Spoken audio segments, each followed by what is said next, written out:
9 metre की दूरी पर जो पहला टावर है वो मौजूद था, वहां पर कुछ हिस्सा देखा था, मलबे का हमने उड़ता हुआ हवा में देखा था जिस वक्त एक्सप्लोजन हुआ था।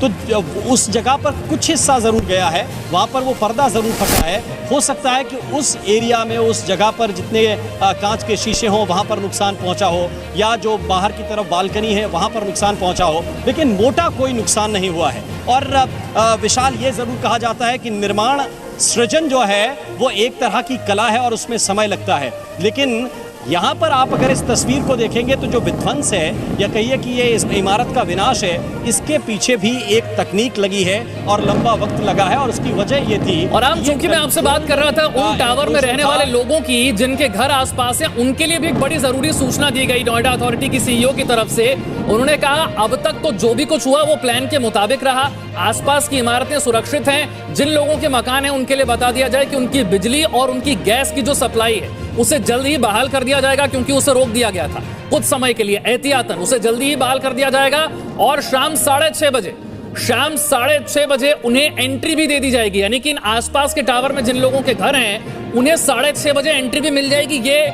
नोएडा अथॉरिटी की सीईओ की तरफ से बताया गया। राम,